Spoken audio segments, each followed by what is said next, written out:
All right, hello everyone. This is Crota and Nico coming at you live. Well, if you are one of the few viewers who are actually watching our podcast and live stream live, with verdict number 8, verdict of the Ancient Kings number 8, doing pro bono work because, well, pretty much me and Nico are running a little low on our funds in Hex. The Kismet gods have, or Kismet has not been super kind to us. I've had a couple of 0-3 runs in the gauntlets, a couple of 5-0s as well. I wish they could balance out a little bit better, but that's the way the cookie crumbles come sometime.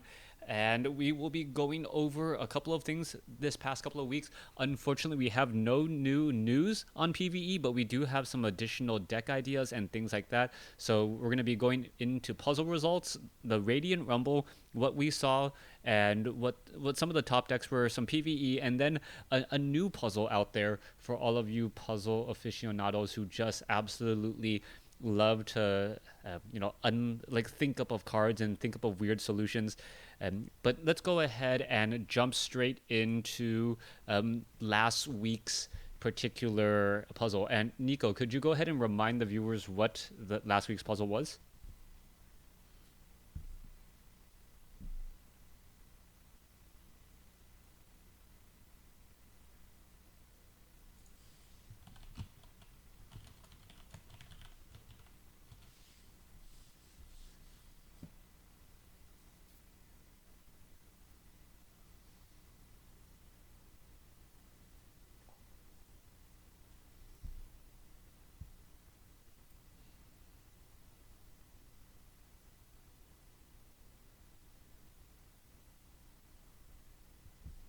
Okay, wait a second. I'm just getting information. No, I'm just getting information that people can't hear you for some strange reason. Yeah. Do we? I need to. I don't know. What's going on here? So defaults, real high touch. Okay, hold on. Speakers. Hold on. Let's try this one. If you did not set up. Okay. All right. Can you say something again? Yeah, sure. Can Okay. anyone hear me? Let me Okay, now see. now they can definitely hear you. I was monitoring my stream, and there's always sorts of technical difficulties. Thank you, N Chumfer, for filling us in that Nico was not being heard. That would have been a very, very strange podcast if I was talking by myself the entire time. So yes, Nico did a great job of explaining to me what was happening. So Nico, could you go ahead and I'll do it start all again, over sure. again? Yeah. Yeah, so the challenge of the puzzle last week was to find a way to mill an opponent's deck that has 300 cards by the earliest turn possible, and the cards you need to do that in the play-by-play. And the trick was, you have perfect draw, so you can draw exactly what you want off the top deck. So we got a lot of submissions, maybe I think over 20 actually, but only 5 of them were correct. And one of the solutions actually came from the senior QA analyst for Hex, which is Hexahedron. And he pointed out something really cool, which is if a chronic madness is prophesized by a Thunderfield seer, the draw effect from the chronic madness doesn't happen until chronic madness already goes back into the deck. So the solution to this puzzle is actually only a 6-card solution on the play. So you can do this with 6 cards on the play. What you need is 3 Mind Calls, a Sapphire Shard, an Arcane Focus, and a Thunderfield Seer. There's 5 other people that got turn 1 on the draw, so I gave them credit. Their hand also included a second Thunderfield Seer and then a top deck Skizzy. I think I'm saying that right. Mm-hmm. So there was an 8-card solution on the draw and a 6-card solution on the play. And so I think Crota has it up here. You play a Sapphire Shard, then you play a Mind Call targeting a Seer and the second Mind Call. Then you play that Seer. Then you play a second Mind Call targeting an Arcane Focus and the third Mind Call. And you play that Arcane Focus to find your prophesized Chronic Menace and put that into your hand. And then you play that third free Mind Call to target the Chronic Menace. and then you just continually play that Chronic Madness as you redraw it and mill your opponent out. So the trick was really around you can draw whatever you want. So Hmm. if you actually could keep drawing this card off the top, you could mill a 300 card deck on turn one. Yeah. So congratulations to anyone that got a solution similar to that. And I think Crota had identified the three individuals that we randomly drew: Thand, Steric, and KCO 501. And if you're listening, KCO 501, I don't know if your IGN is actually working. Crota tried to send you something. Yeah. So let us know what your IGN is in Hex, and we'll send you a prize. Yeah, and right now I think Thand is 2 for 2 on the code so far for the past 2 weeks. So someone else, Uh, we need to get more submissions out there.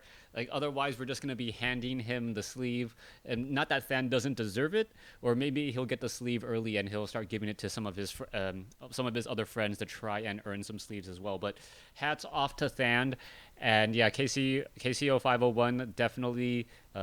Reach out to me. Let me know what your in-game name is. I don't know if that's a zero or the letter O. Sometimes things get really, really strange like that. But yeah, okay. and we will be having an additional puzzle at the end of the podcast, at the end of the video as well. Hopefully, you guys will enjoy it. We will be giving away more sleeves or more chances at sleeves. It's the 2016 convocation. But before we get there, over the past weekend, we had, I believe, one of the largest tournaments that we've had in quite some time. It was the Radiant Rumble. It was a free-to-play, no requirements, no qualifiers, just 435 of the best PvP players duking it out at their chance of $5,000. And I got to tell you, it was an absolute gauntlet trying to just outlast and outplay everyone, and it was a lot of fun, but it was really tiring. I ended up going 6-3 before I dropped because I knew I was not in the top 32. Nico, how did you do? I did a lot worse. I lost the first two rounds, and then I won a round, and then I lost the fourth round. So I just dropped out. But I was playing a really cheesy deck that was just fun, and I think we'll share it later. Oh, you actually have it up here now. Hmm. So yeah, I played this list up here because I was like, what is a way I can win on turn one? Because I don't want to spend as much time as possible playing this. So I came up with a deck that could actually win on turn one, but it just never happened because it required 6 cards. Hmm. So the combo for this deck that you're looking at on the screen here, it plays Forge of Kadok, Hmm. Crimson Clarity, Hmm. Reginald Lancashire, and Glyph of Ferocity. So that's basically the turn one combo. You play a Ruby Shard, you play a Forge of Kadok, and you throw another artifact back into your deck. Hmm. Then you tap the Forge of Kadok and play a Crimson Clarity, so you have 3 resources. Hmm. Drop the Reginald, and then you give it speed, and then you attack, and you pray that he immediately draws it off of Reginald's ability and loses. And it was a great idea, it just never worked. So just a note to anyone trying to play a 6 card combo deck, it's probably not going to work. But it was fun. So a lot of people gave me kudos for the deck. They thought it was funny. I had some pretty cool wins with Drew's Colossal Walker coming into play, giving it Jags double damage and then speed. So Hmm. that was pretty fun. But other than that, the deck was just kind of a cheesy way to have some fun playing in the tournament. I didn't really intend to place at all. I Hmm. just wanted to play for a few hours and have some fun. So that's what I built. Well, I think I played for 4 or 5 more hours than you did, and we had the same prize support. So I don't know if you're the winner in the Radiant Rumble or I am. I ended up running a Sapphire Ruby Blue Burn deck. It was a variation on Matriarch of Flames. Like I was all this week I was trying to figure out, or all last week I was trying to figure out what I was going to be running, and I ended up opening 3 Matriarchs of Flames in the week and just all of my gauntlets. I'm like, okay, if Kismet's not telling me to run Matriarch of Flames, then I don't know what I'm gonna be running. I thought you just said that you're getting unlucky. How is that unlucky? Well, I open up a Matriarch of Flames and I go 0-3 in my gauntlet. Oh, It's just like oh, okay, I guess I'm net positive a little, but part of me is just like, okay, So got a little bit lucky there, and it basically ran McBongbus. So you have like crackling wit, and you basically try and run it more as an assault based deck where you're trying to attack very early. You have your baby Yetis, you have your mama Yetis, you have Lazarus's Vengeance, and that is essentially your board here trying to just deal as much damage early on as possible. What I found is that it races it's too slow in racing against the pure mono ruby version of the Matriarch of Flames deck, but it does a little bit better against the wild blood decks that were out there because with the vengeances you can board wipe all of the vampires fairly easy, fairly often, and early on. And as long as the vampire princess didn't grab that vengeance, you were in a pretty good situation. So I had a lot of fun with it.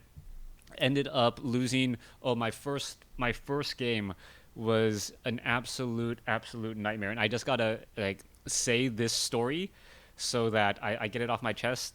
Opponent goes first, plays the Technomancer, right? What 1-drop Sapphire, 1/1 that says when you play an artifact, I think it creates one Dreadling, or is it two Dreadlings or one Dreadling? One dreadling per So artifact. yeah, so it creates one Dreadling. I'm like, okay, that's fine. Second turn, he plays another one, plays a Gearsmith, and then gets a free artifact, swings for 3. I was like, oh, okay, that's fine.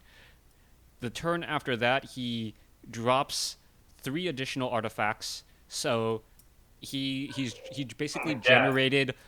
generated over like 9 dreadlings by that time, and then he had the Gemini because it was free. Oh, So at the oh end of no. turn 3, he had 2 6/6 Technomancers and 2 8/8 Crush Geminis. And Wow. And and for and I, those of you that don't know, Siege Engine Gemini is a card Kurta is mentioning. It's an 11 cost card, and it has assault negative cost for each time you attack.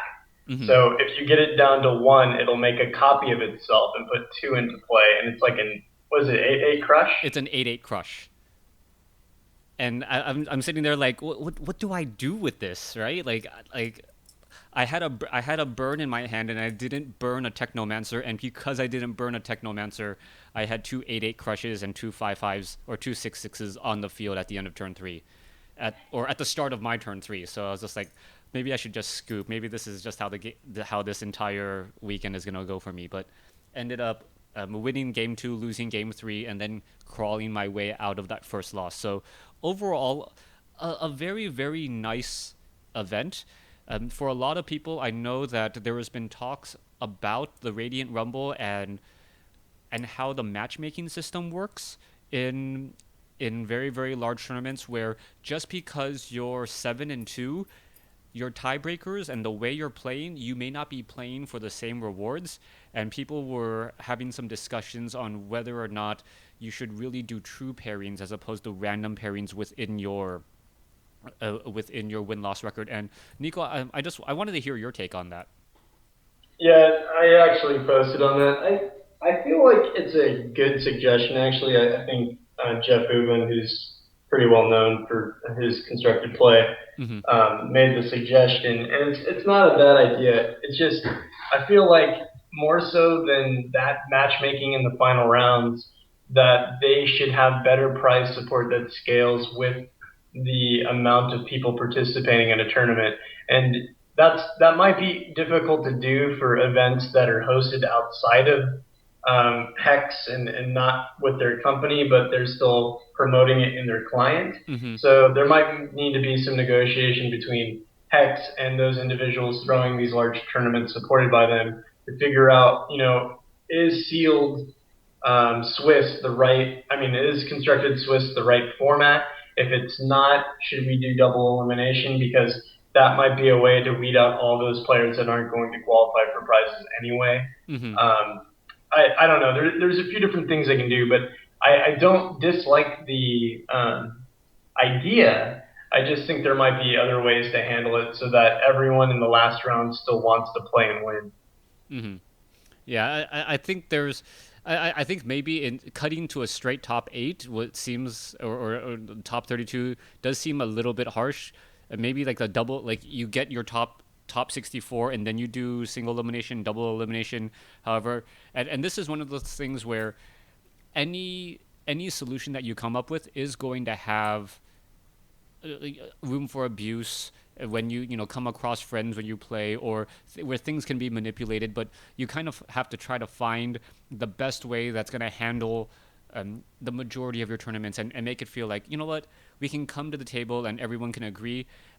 Kind of like with the first Cosmic Showdown, where people were saying, what, are we really going to make Hero Fall legal? And I really tip my hat to Hex and for giving a very, very unique solution to that particular situation, and everyone walked away from it thinking, you know what, that was a great idea. So I am interested to see how Hex Ent is gonna be, promoting tournaments in the future. Yeah, it'll be interesting. I think there's a ton of ways they can go with it. So we'll see what they bring to us, because I think more than anyone, it's really on their shoulders to come up with a solution that's fair for the player base. And also, if they want people to feel privileged in the final round, where they know ahead of time that they don't even have to play the round that they've already placed, Mm-hmm. that's fine. It's just they need to make that clear, because basically consistent players that win early on until the final round are going to know ahead of time whether or not they made it into the top eight. Yeah. And sometimes what you don't want is in a situation is someone who's going to make it into the top eight regardless if they're win or lose, playing against someone who is going to who it's really going to depend on them whether or not they make it into, quote, the top 8 or the top 16 or whatever the prize support cutoff happens to be. If that number one ranked person doesn't know, I don't know, it comes across in really strange situations sometimes. So that's something for greater minds to come together and figure out what is the best solution and what problems they are willing to deal with on whatever solution they particularly choose. Moving right along from the Radiant Rumble, though, we have two new, I believe, Frost Ring Arena decks for players to go ahead and test out. And we've been asked, like, can we come up with some, I guess, budget-minded decks? Would you say that's accurate? Yeah. So actually, the first deck that I think you have pulled up here now is something that Techion, who I know listens to our podcast, shared with me the other day. Is like, I've been running a deck with what's his name, Lasgar. I think he's called Laz? Lasgar's Chosen. Mm-hmm. Or Bloodsworn? And he's like, it's really cool because you can get Rage 2 on him every time you sacrifice a troop. And what's funny is the list that's up here now is actually the list I wrote an article about last week that I think will be posted on the Hex site on Tuesday. Almost the same, except there's a few minor changes. And those minor changes are Lasgar's Chosen, who I wasn't playing, and Purging Flames. Mm-hmm. And those two cards in this deck are super explosive. Mm-hmm. It's actually really neat how they work together, because you can play it's really Lasgar's Chosen with Skittering Dark and the Sepulchra Maggot. I think I'm saying that right. Sepulchra Maggots. When something dies in play, or whenever something goes into your crypt, an additional maggot will be created when you play it. So basically, the combo is you play maybe a War Machinist on turn 1. Mm-hmm. You play the Lasgar's Vengeance on turn 2, and then Lasgar's on Bloodsworn. The vengeance is sorry, the action. Lasgar's, is it Bloodsworn? I'm sorry. Yeah. Yeah, Lasgar's Bloodsworn on turn 2, and then when on turn 3 you play a Skittering Dark, Mm-hmm. and then that will deal 3 damage from the War Machinist. Okay. Then you can sacrifice all of those Skittering Darts and the War Machinist to the Lasgar's Bloodsworn, Mm-hmm. and that will give him, Rage 8? Because it's going to give him 2 for each troop you sacrifice. Oh, Then because you play of the equipment, right? because of the equipment. Mm-hmm. Each sacrifice is Rage 2 instead of Rage 1. And then you play a Maggot, which is going to create 5 Maggots, because it'll create 1 and then 4 for those 4 troops you sacrificed. and then you can give it another Rage 10 on top of the Rage 8. So then you have a 21-3 Crush troop coming in to swing, and it'll usually just kill the AI no matter who you're playing in any encounter. So it's actually a really cool combo. And then on top of that, if you have a Purging Flames in your hand the next turn, you can deal, I think it's like 10 or 12 damage to the entire board and the opposing champion with the boots equipment for Purging Flames. So it's a cool deck. Check it out if you want something that's pretty explosive and different.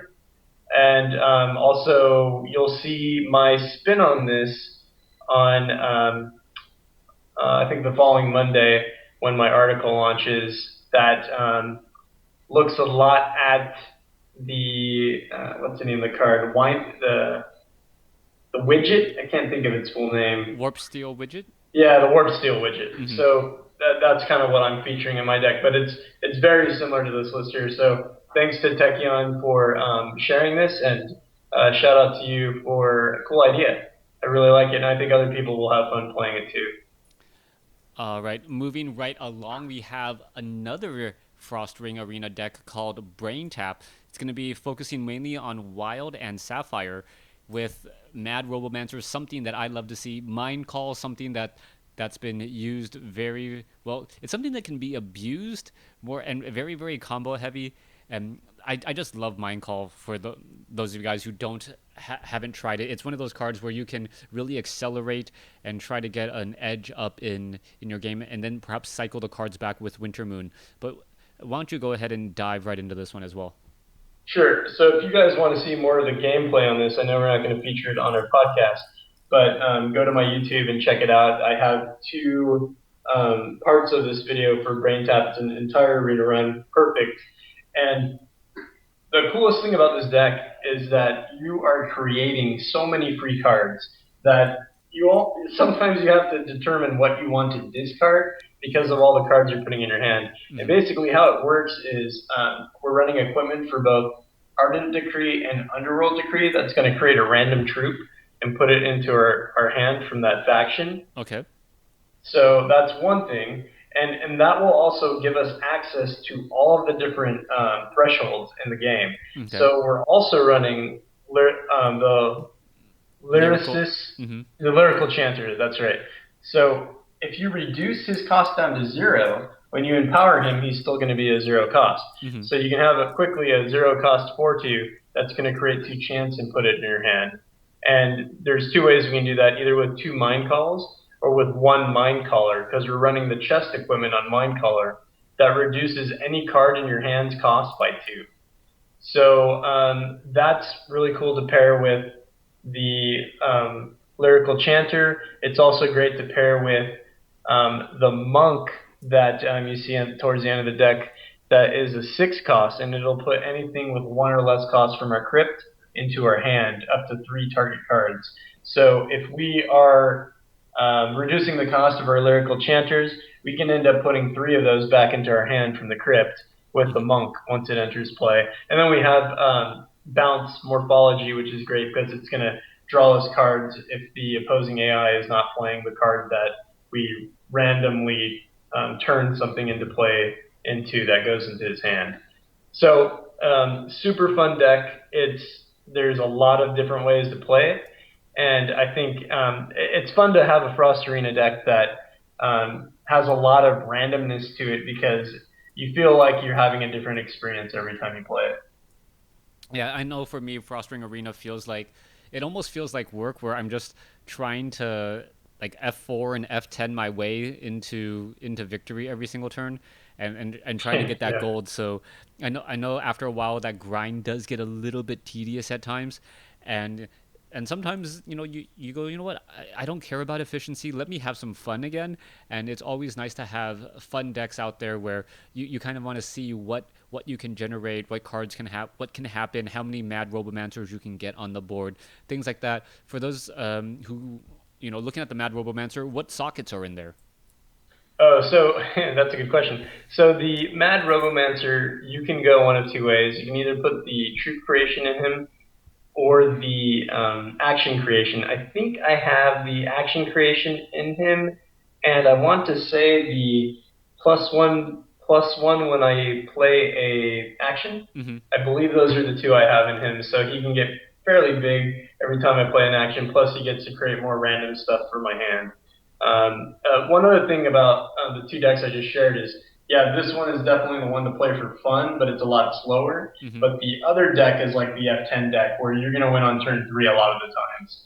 So depending on what kind of player you are, hopefully you can appreciate one of these two decks. Yeah, and just looking at Purging Flames, I like it because it also handles Zarlox on the fast deck, where Zarlox Yes. can be sometimes just milling your deck, and you're like, like, oh, what am I gonna do? He has three Tarantulas from turn 2, and you're like, oh, I'm gonna use Purging Flames and clear the board and maybe even defeat it. So, I Oh know. yeah, I steamrolled Zarlox when I ran into him on that deck.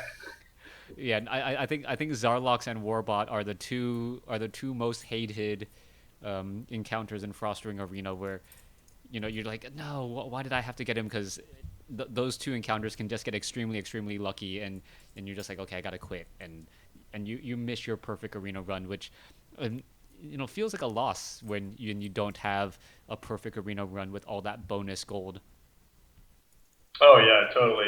And one other thing that we didn't really show, and Crota has it mentioned as a addition to the deck photo, but Dread Ripe was in that deck as well, and it's an expensive Dread White.